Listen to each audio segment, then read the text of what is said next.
बिस्मिल्लाहिर्रहमानिर्रहीम, अस्सलाम वालेकुम। मैं हूं करामत मुग़ल और मेरे साथ आज जो मेहमान हैं वो हैं मेरे कोलीग ABN न्यूज़ में रिपोर्टर हैं सईद बलोच साहब। सईद बलोच साहब सुप्रीम कोर्ट को कवर करते हैं और आपको पता है आजकल सब की निगाहें जो हैं वो सुप्रीम कोर्ट पे लगी हैं कि वहाँ से क्या खबर आती है और इलेक्शन 14 मई को हो सकेंगे या नहीं। सईद, बहुत शुक्रिया आपका। बताइएगा, आज जो इन चैम्बर समाअत हुई है, क्या स्टेट बैंक जो है वो फ़ंड्स जारी कर दिए उसने या कर पाएगा? शुक्रिया करामत मुग़ल साहब। आपको याद होगा कि 4 अप्रैल को सुप्रीम कोर्ट ऑफ पाकिस्तान की जानिब से एक फ़ैसला दिया गया था जिसके मुताबिक हुकूमत को ये हिदायत की गई थी कि वो 10 अप्रैल तक इलेक्शन कमीशन को 21 अरब रुपए जारी करेंगे जी। जिसके बाद इलेक्शन कमीशन को हुकूमत ने 10 अप्रैल तक 21 अरब रुपए जारी नहीं किए।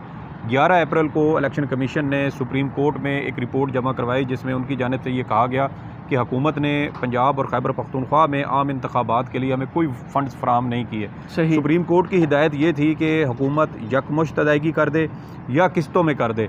दोनों सूरतों में अगर इलेक्शन कमीशन को कुछ पैसे मिल जाते हैं तो इलेक्शन कमीशन जो पंजाब में आम इंतखाबात का मामला है, जो प्रोसेस पहले से चल रहा था, इलेक्शन प्रोग्राम के 5 मराहिल मुकम्मल हो चुके थे, 6 बाकी रहते थे, वो आगे उसको कंटिन्यू रखेगा। लेकिन हुकूमत की जानिब से फ़ंड्स फराहम ना किए गए, पार्लियामेंट का सहारा लिया गया, वहाँ से जो मनी बिल था वो मुस्तरद करवाया गया और कहा गया कि पार्लियामेंट ने इजाज़त नहीं दी इसलिए हम पैसे नहीं दे सकते। फिर जब ये 11 अप्रैल को इलेक्शन कमीशन ने ये जवाब जमा करवाया, फिर 12 अप्रैल को सुप्रीम कोर्ट ऑफ पाकिस्तान की जानिब से एक जो है वो नोटिस जारी किया गया जिसमें पहली बार फिर सुप्रीम कोर्ट ने गवर्नर स्टेट बैंक को नोटिस जारी किया, वजारत ख़जाना को दोबारा नोटिस जारी हुए, इलेक्शन कमीशन को हुए और करार ये दिया गया कि 14 अप्रैल को तमाम ये जो ज़िम्मेदार अफसरान हैं गवर्नर स्टेट बैंक और उनके नायब, इसी तरह सेक्रेटरी ख़जाना और उनके नायब को बुलाया गया, सेक्रेटरी इलेक्शन कमीशन को बुलाया गया, DG law wing election commission उसको बुलाया गया, अटॉर्नी जनरल को बुलाया गया और कहा गया कि ये तमाम अफराद चैम्बर में पेश हों और अपने साथ आम इंतखाबात के इनेकाद के हवाले से फ़ंड्स की फराहमी और पंजाब में और खैबर पख्तूनख्वा में अब तक जो इक़दामात किए गए हैं इंतखाबात के इनेकाद के हवाले से वो तमाम तर तफसीलात और रिपोर्ट्स वो चैम्बर में अदालत के सामने पेश करें। 14 अप्रैल को इस पर समाअत हुई और अदालत की जानिब से फिर इलेक्शन जो गवर्नर स्टेट बैंक थे जी, उनको ये हिदायत जारी की गई कि आप बराह रास्त इलेक्शन कमीशन को 21 अरब रुपए के फ़ंड्स जारी करें और फ़ंड्स जारी करने के बाद ऑडिटर जो अकाउंटेंट जनरल हैं वहाँ से एक तस्दीकी रिपोर्ट आप सुप्रीम कोर्ट ऑफ पाकिस्तान में जमा करवाएंगे। इसके अलावा इलेक्शन कमीशन को भी ये हिदायत की गई थी कि आपने भी अगर आपको फ़ंड्स मौसूल हो जाते हैं या नहीं होते, दोनों सूरतों में आपने उसकी report election supreme court of Pakistan में जमा करवानी 17 अप्रैल रात 12 बजे 17 अप्रैल की तारीख थी। 18 अप्रैल यानी आज के रोज़ सुप्रीम कोर्ट ऑफ पाकिस्तान की जानिब से रिपोर्ट्स जो हैं वो तलब की गई थी। आज फिर बड़ा अहम दिन था और बल्कि इससे भी अहम दिन जो था वो गुज़श्ता रोज़ का था। उसकी वजह ये थी कि कल दूसरी डेडलाइन थी। एक 10 अप्रैल को ऑलरेडी डेडलाइन गुजर चुकी थी। सुप्रीम कोर्ट ऑफ पाकिस्तान का हुक्म था 90 रोज़ की जो एक पाबंदी आईन पाकिस्तान में लगाई गई है कि 90 रोज़ में कोई भी असम्बली तहलील होगी उसके 90 रोज़ में इलेक्शन होंगे, वो एक डेडलाइन गुजर गई। फिर कल दूसरी डेडलाइन वो भी गुजर गई और उसके बाद फिर आज इस हवाले से स्पेकुलेशंस काफ़ी ज़्यादा हैं कि जो सील्ड लेटर जमा कराया गया है कि वो उन्होंने इनकार कर दिया है। कुछ मीडिया ग्रुप्स जो हैं अभी ये रिपोर्ट कर रहे हैं। तो अगर इन केस अगर वो इनकार करते हैं तो कॉन्सिक्वेंसेस क्या होंगे स्टेट बैंक के लिए, AGP के लिए, वजारत ख़जाना के लिए और इलेक्शन कमीशन के लिए? देखें, इसमें 4 अप्रैल का जो फ़ैसला था, जब 14 अप्रैल को सुप्रीम कोर्ट में हुकूमत की जानिब से 2 सफ़ात पर मुश्तमिल तहरीरी जवाब जमा करवाया गया तो उसमें हुकूमत ने तो ये मौक़िफ़ इख्तियार किया कि हमने 4 अप्रैल के जो सुप्रीम कोर्ट का फ़ैसला था उसके ऊपर हमने अमल दरामद कर दिया है। हम मामला पार्लियामेंट में लेके गए लेकिन पार्लियामेंट ने हमें फ़ंड्स जारी करने से रोक दिया। सही। यही चीज़ जब इलेक्शन गवर्नर स्टेट बैंक को सुप्रीम कोर्ट ने कही 14 अप्रैल को, तो जो स्टेट बैंक है उनका भी यही मौक़िफ़ है कि हमने अब फ़ंड्स मुख्तस कर दिए हैं। 21 अरब रुपए जो हमारे पास टोटल उस वक्त तकरीबन 1409 अरब रुपए, 1400 अरब से ज़ायद के जो रकूम है वो जो स्टेट बैंक है उसके पास मौजूद हैं। हमने 21 अरब रुपए उसमें से साइड पे कर दी हैं, लेकिन अब हमें हुकूमत की इजाज़त दरकार है। हुकूमत हमें ओके करेगी तो हम ये फ़ंड्स फौरी तौर पे जारी कर देंगे। लेकिन आपको याद है कि कल फिर ये ये मामला पार्लियामेंट में गया, जो स्टैंडिंग कमेटीज में था वहाँ से फिर मुस्तरद कर दिया। तो अब जो स्टेट बैंक का मौक़िफ़ है वो ये है कि हमारे पास हमने वो बजट आपका एलोकेट कर दिया हुआ है, हमें जैसे ही हुकूमत ओके करेगी हम फौरी तौर पर वो इलेक्शन कमीशन के अकाउंट में उसको ट्रांसफ़र कर देंगे। स्टेट बैंक इटसेल्फ एक खुद मुख्तार इदारा है पाकिस्तान का, उस पर हुकूमत का इन्फ्लुएंस कम होता है, ये आपको पता, हमें पता है। अगर वो जैसे उन्होंने पहले यकीन दहानी कराई चीफ जस्टिस साहब को कि हम फ़ंड ज़रूर देंगे, अगर वो अब नहीं देते तो फिर स्टेट बैंक के ख़िलाफ़ क्या कोई कार्रवाई हो सकती है?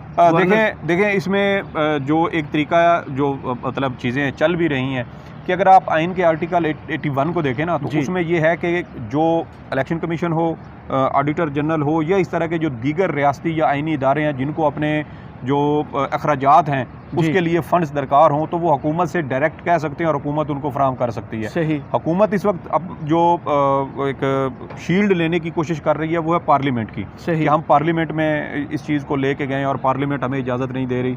इलेक्शन कभी अगर supreme court of Pakistan governor state bank को ये कहती है अब दोबारा, जैसे आज रिपोर्ट जमा हो गई, आज शाम को या कल दोबारा इसके ऊपर या तो इन चैम्बर समाअत भी हो सकती है या सुप्रीम कोर्ट इन्हीं रिपोर्ट्स की बुनियाद पर कोई तफसीली आर्डर भी जारी कर सकती है जिसमें फिर गवर्नर स्टेट बैंक को ये कहा जाए कि आपको हुकूमत की इजाज़त की ज़रूरत नहीं है, आइन की जो फ़लाँ आर्टिकल है इसकी बुनियाद पे सुप्रीम कोर्ट ऑफ पाकिस्तान आपको ये हुक्म दे रही है कि आप इलेक्शन कमीशन को 21 अरब रुपए के फ़ंड्स जारी कर दें, तो फिर अलग जो स्टेट बैंक है वो इसका पाबंद हो जाएगा। तौहीन अदालत की तरफ जाते नज़र आ रहे हैं आपको?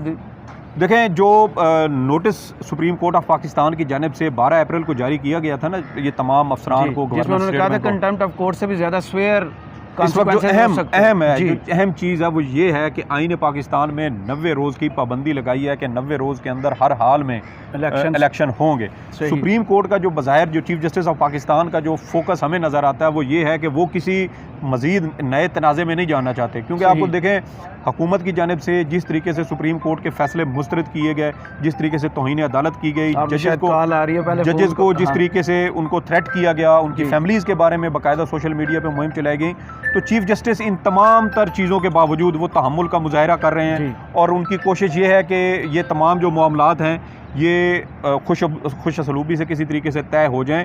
इलेक्शन का जो इनकाद का मामला है वो सबसे ज़्यादा अहम है। आइन सुप्रीम कोर्ट की तौहीन से बहुत ज़्यादा मुकद्दम है। अगर आइन का पर अमल हो जाता है 90 रोज़ के अंदर, 90 रोज़ में चूँकि अब तो हो नहीं सकते, आज 18 तारीख है, आज केपी असम्बली को तहलील हुए भी 90 रोज़ हो चुके हैं, लेकिन उस तरफ किसी का ध्यान नहीं है, किसी का ध्यान नहीं है। तो सुप्रीम कोर्ट की जो हमें चीफ जस्टिस की जो एक इंटेंशन नज़र आ रही है वो यही है कि तौहीन अदालत की कार्रवाई को बाद में देख लेंगे, पहला काम ये है कि फ़ंड्स जारी हों, सूबों के अंदर इलेक्शन हो, तकरीबन 3 माह से अब ऊपर हो चुके हैं दोनों सूबों में। तो ये जो आवाम बग़ैर अपने मुंतखब नुमाइंदों के जो जिस तरीके से वहाँ पे निज़ाम हुकूमत चल रहा है, आपको पता है आटा की तकसीम का जिस तरीके से बहरान आया, तो ये वो सारी चीज़ें हैं जो सूबाई इंतज़ामिया को, सूबाई हुकूमत बड़े बेहतर तरीके से इसको डील कर सकती थी।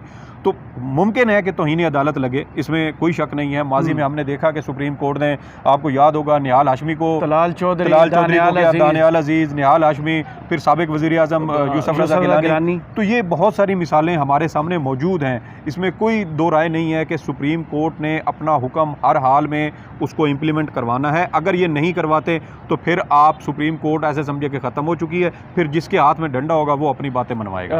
आपने बात की डंडे की, कल एक ख़ास मुलाकात हुई चीफ जस्टिस साहब के घर पे, सुना है कि एक अहम शख्सियत को 1.5 घंटा इंतज़ार भी करवाया गया इस हवाले से। जी, ये बड़ी अहम पेशरफ्त इस हवाले से भी थी कि जो सुप्रीम कोर्ट ने 4 अप्रैल को अपना फ़ैसला जारी किया था, उसमें ये हुकूमत को हिदायत की गई थी कि आप पंजाब और खैबर पख्तूनख्वा में इंतखाबात के लिए सिक्योरिटी फ्राहम करने का आपने इंतज़ाम करना है। इसके अलावा जब तमाम ये इंतज़ामात मुकम्मल हो जाएंगे तो आपने सुप्रीम कोर्ट को आगाह करना है। सही। 17 तारीख सुप्रीम कोर्ट ऑफ पाकिस्तान की जानिब से दी गई थी। तो कल जो मुलाकात हुई है बुनियादी तौर पे वो इसी तनाजुर में थी। सही। और उसमें DGISI जो जनरल नदीम अंजुम है, लेफ्टिनेंट जनरल नदीम अंजुम, वो मौजूद थे। इसके अलावा DGMO उसमें शरीक थे।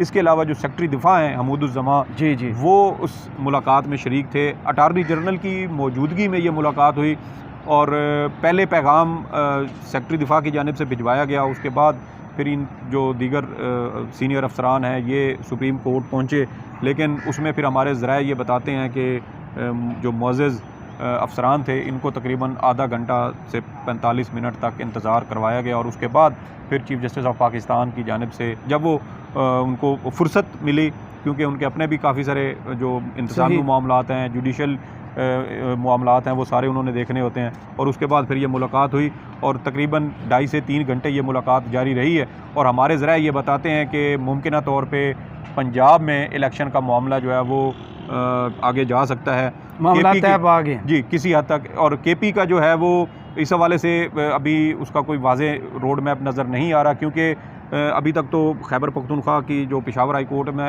कोर्ट में केस तो है, लेकिन अभी उसके ऊपर प्रॉपर कोई समाअत नहीं हो रही। सुप्रीम कोर्ट में दरख्वास्त थी, वो वापस ले ली गई है, तो वो शायद थोड़ा सा मज़ीद आगे हो जाए। लेकिन पंजाब के बारे में तो अब चूँकि शेड्यूल जारी हो चुका, दोबारा सुप्रीम कोर्ट ने वो जो 22 मार्च से 4 अप्रैल तक 13 दिन ज़ाया हुए थे, वो भी सुप्रीम कोर्ट ने उसमें ऐड अप किए और फिर 14 मई की तारीख दी। अब पंजाब में भी अगर नहीं होते तो फिर ये सुप्रीम कोर्ट के वक़ार और उसकी तकरीम का मामला है, ये कोई छोटी बात नहीं है कि आपको याद होगा कि इमरान खान ने एक जो ज़िले अदालत है उसकी मजिस्ट्रेट थी, बल्कि उसको ये एक रिमार्क्स दिए थे कि हम आपके खिलाफ कानूनी कार्रवाई करेंगे, तो उसके खिलाफ आज तक वो केस चल रहा है। तो ये तो सुप्रीम कोर्ट ऑफ पाकिस्तान तो नाम लेके तस्वीरें चलाई गई, फैसले सुनाए गए। बड़े मैं समझता हूँ कि चीफ जस्टिस ऑफ पाकिस्तान की तहम्मुल है, उनकी बर्दाश्त है, उनका सब्र है, वरना मैं समझता हूँ कि शायद पूरी मुस्लिम लीग नून इस वक्त जेल में होती। सही, बहुत शुक्रिया सईद आपके तज़िये का। कमेंट्स बॉक्स में ज़रूर बताइएगा ये तज़िया आपको कैसा लगा। इजाज़त दीजिए,